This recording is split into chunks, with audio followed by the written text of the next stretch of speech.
Hi everyone, this is Mr. Bai Kiefler. I teach at Victoria School of the Arts in Edmonton, Alberta, and today we're going to continue talking about performing heightened text. The last video was about phrasing, so understanding the big idea of each of the story or what's being said in heightened text. And now today we're going to talk about rhythm and how rhythm impacts the story and how it helps us as storytellers. So before we do that, pardon me. Spoiler alert. Again, all of the curricular ties in the advanced acting curriculum are the same. We're using vocabulary and terms unique to theater. We're utilizing rehearsal experiences to improve our stage performances.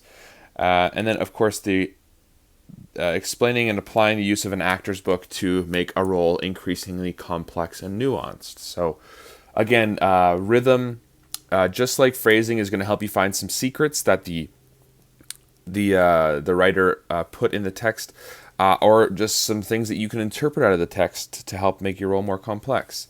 And as always, our real-world connections, understanding and appreciating poetic text, analyzing text, and clarifying the written word. So we're going to find these common ties and real-world connections throughout this entire series. So let's move forward. So as you may know, moving in the series, we are focusing on heightened text and generally speaking with Shakespeare. But in this case, we are also looking at Eminem's Lose Yourself. And I skipped over this part last day, but I just want to show you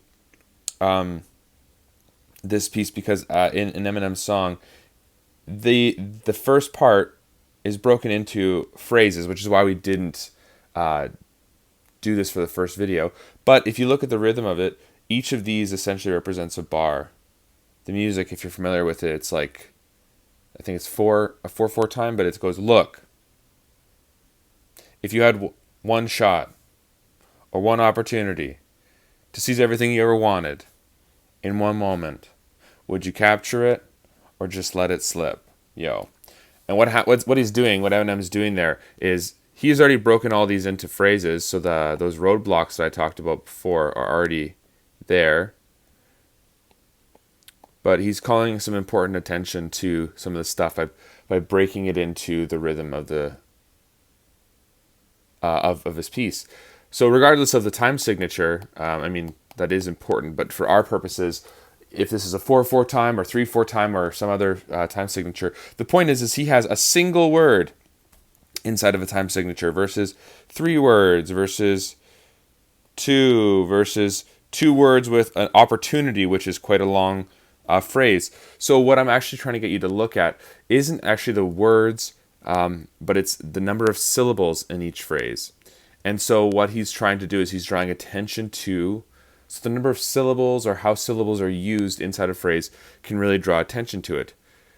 To seize everything you ever wanted is such a long phrase, but it's played with contrast to in one moment.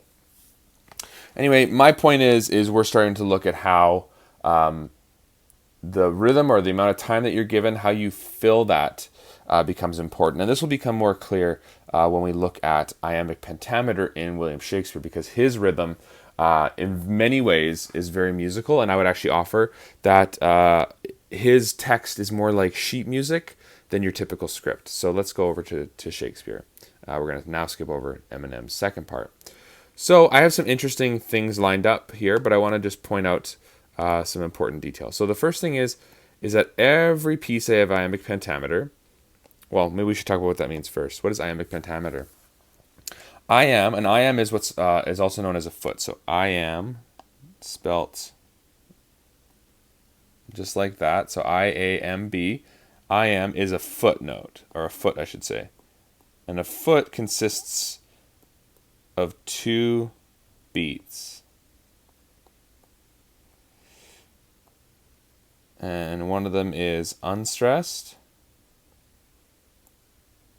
and one of them is stressed. And that's usually unstressed and stressed. Right now we're all wondering, okay, so what does that actually mean? So 2 beats. So he jests, as an example. He jests. Those are 2 beats.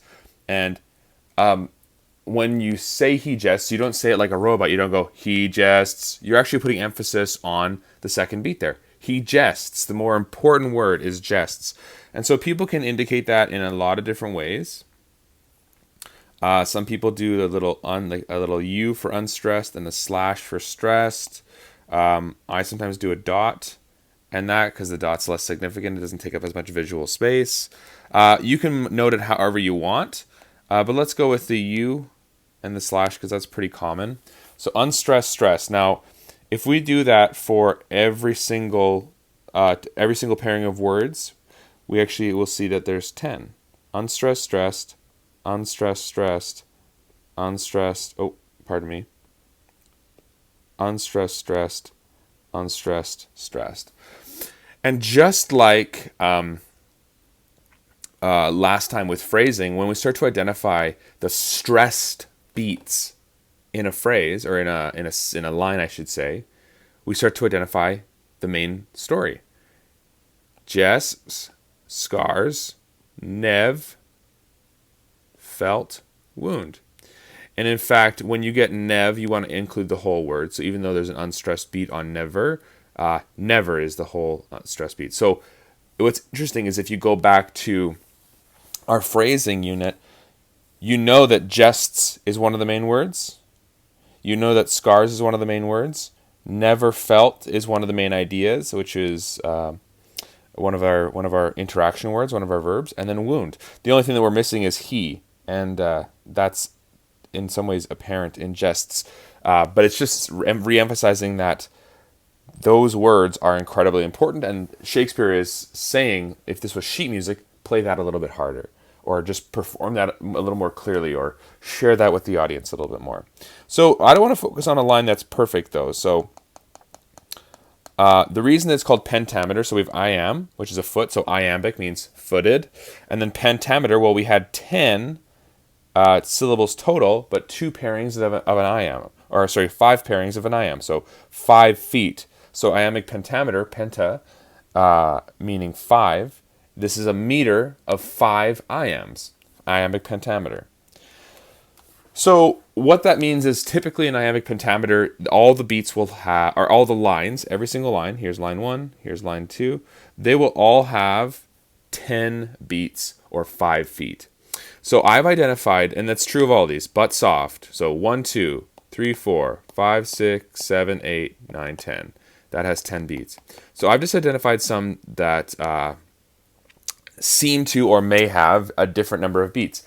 And we'll talk about what that means as we go through each beat. So for example, it is the east and Juliet is the sun. So let's just go through and mark this line out. It is the east and Juliet is the sun. And it finishes on an unstressed beat, which isn't normal. In fact, one of the reasons that they always finish on a stressed beat is because the last word of the sentence, of the line, is usually the most important. He just said scars that never felt a wound. He's yelling at his friend, you don't know anything, Mercutio. But soft, what light through yonder window breaks? He's asking a question, right? So when we get to this, it is the east and Juliet is the sun. It makes it sound soft and uninteresting. So one of the rules, or one of the suggestions I would make to you is lines of iambic pentameter prefer to stay in 10 beats. So if there's a way for you to make this phrase 10 beats, I would suggest you do it. Now, I want you to ignore this green blob I have here. I've done that for another reason we'll see later. But Juliet is a word I want you to think about. Juliet. It's like when your parents are yelling at you and they say your full name. Neil, Daniel, Thomas, Keith. They're calling out your name in its full range. Juliet. But Juliet can also be said Juliet. So it's two syllables instead. It's if we were to write it out, it would look more like Ju and then Juliet. Juliet. So if we do that, then we will notice very quickly that these become this. And Juliet. So Juliet is an important word because it starts off with Jew. Is the sun. And then we finish with a stressed. So again, you can sometimes find those words to modify, like Juliet. So that goes from being 11 to 10 beats. Arise, fair sun, and kill the envious moon. Again, we get this. Arise, fair sun, and kill the envious moon. Well, you can see, again, very likely, I've already highlighted this, that envious could go envious moon. And then this becomes 10 lines, 10 beats instead.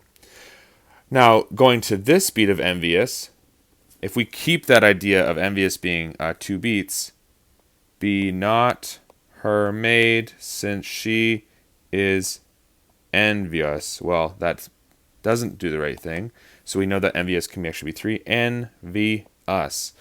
And this is also paralleling another thing that I tend to teach with when it comes to Shakespeare or heightened text in general. When you repeat a word, it becomes more important. And so we see envious being used here and envious being used here, and it becomes more important. So it makes sense that that would get stressed even more and have more emphasis inside of it. Okay, now let's go to, oh, that she knew she were. This is an interesting one. So everything otherwise should scan properly. When I say scan, I mean it has 10 beats. But oh, that she knew she were. So let's look at that. Oh, that she knew she were. And very quickly we realize we're missing 4 beats. Ba-bum, ba-bum. What's happening here? Well, Shakespeare is actually giving us a hint about something.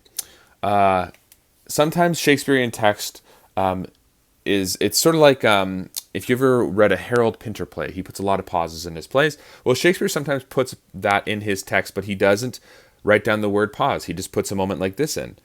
1, 2, 3, 4. There's these extra beats. And in fact, not only is he building in a pause there, but there's a context clue in the next line that tells us what's happening in that moment. Romeo says, immediately after that beat, she speaks yet says nothing. What of that? So what's happening, if you understand the text, is that Romeo is looking at Juliet. She's come out of her window, and she starts to say something, and he doesn't know what she's saying, but he can see that she's sort of mouthing words. Now, I like to think that Juliet here is saying, "Oh, Romeo," because that's very romantic to me, and it's sweet and it fits the play. But Romeo doesn't hear her say this, because if he did, he wouldn't go on with the rest of his speech. He wouldn't be unconfident. He would just go, "Oh my gosh, that's my name. I'm going to call out to her." So imagine Juliet's speaking there. She's saying 4 beats, and then Romeo picks up his speech. So it's not a long pause. It's just 4 beats long. Again, and if we think of that technically, this isn't a 6-beat phrase. There's 4 beats being filled by another actor. And that's another really cool thing about Shakespearean text, is you can share a line of text. And in fact, earlier in the play, Romeo and Juliet, their first time that they talk to each other is a sonnet. But it's a dialogue scene. So you don't really notice it immediately. But if you go back and identify that scene, you'll see that it has 14 lines of text with a rhyming couplet at the end. And that every single line is 10 beats long. It's a perfect sonnet. And it's their first time meeting. It tells you a lot about who they are as a couple. Okay, this is the last thing I wanted to show you, which is tis. So you get to these things called contractions. I am too bold, 'tis not to me she speaks. So what a contraction is, you are familiar with this because we use them all the time. A contraction is when you take something like cannot and you turn it into can't. So we actually, we're familiar with these, but Shakespeare used a lot of them. We just don't use them as much, which is funny because I'm often told, stop using contractions in your writing. So what this means is Shakespeare's done this so that he doesn't add an extra syllable, because tis is a contraction of it is. It is. If you just say it really fast, it is, it is, it is, it is, it is, it starts to go really fast, and that's where you get tis. And the reason I've highlighted in green is because up here you can see, well, he wanted that extra syllable there, but in the later part he does not want that syllable, so he's contracted it to make it tis. And that means that this beat, or this phrase, which could be 11 beats, is still a proper 10. Now, here's the last thing I wanted to talk about in terms of contractions and beats. Here's a word, preserved. We'll recognize it as preserved. But in different translations, or rather not translations, different writings or rewritings of Shakespeare's work, you get different versions of words. So you could contract preserved. If you look at preserved, when we say it, it's just two syllables. Preserved, right? Some people will add an accent. And so that's a context clue. When you see preserved like this with an accent above it, they actually want you to say preserved. Preserved, if you have that. Which means that every time you see, if that's in the versions of text that you have, it says preserved with an accent like that, then that means every time that you see something that doesn't have an accent, it's pronounced preserved. But sometimes you'll see a version of the writing, and what will actually have happened is it looks like this: preserved, and that's how you pronounce it, which is a context clue. So if you're seeing preserved, that's two syllables being written like that. That means that every time you see it written like that, it's preserved. So you need to understand how the person has translated your text, or how they've rewritten your text. Anyway, those are some of the hints for iambic pentameter. So every single line has 10 beats. We want to look out for those words that can be said with various numbers of syllables. We want to look for contractions and understand what those contractions actually mean as well.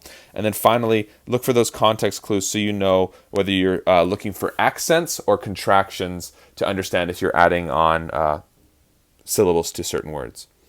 And with that said, we'll look at this in a later time. This is your task. So I want you to use that same Shakespearean sonnet, or if you want to challenge yourself, look for that monologue. And identify the measure of it. That's the iambic pentameter. Something I didn't say is iambic pentameter is often associated with the heartbeat of the text, because iambic pentameter, being 10 syllables, tends to match our natural speaking pattern. We tend to speak in patterns of 10 beats, which is part of why it was so popular, and part of why Shakespeare used it. Is that 10-beat phrase is easy to memorize for his actors and really simple to do. So yeah, note the number of beats per line and identify the stressed and unstressed syllables. So for every single line, I want you to write down how many syllables is in it, and then mark the stressed and unstressed. So each ideal line, remember, contains 10 beats. Contractions or accents are context clues for how many syllables are in a line. Preserved versus preserved versus preserved, or preserved. The number of lines in a beat is a hint about how the character feels or the stage direction. So Shakespeare puts those beats in to tell you something. So all of our lines in But Soft Foot Light Through Yonder Window Breaks were 10-beat phrases, but sometimes you get to something like Hamlet's phrase, to be or not to be, that is the question. It's 11 beats, there's no getting past it, and part of that is because Hamlet's, in my mind, is because Hamlet's confused. So just really quickly, some ways to mark out your lines. I want you to make sure that you are putting down the number of beats. So if we go to the brightness of her cheek, the brightness of her cheek would shame those stars. That's 10. And if you want to confirm that, what you do for every single line is you're going to go through and mark it. The brightness of her cheek would shame those stars. Wait a second. The brightness of her cheek would shame those stars. I messed up somehow. The brightness of her cheek would shame those stars. Oh, you know why?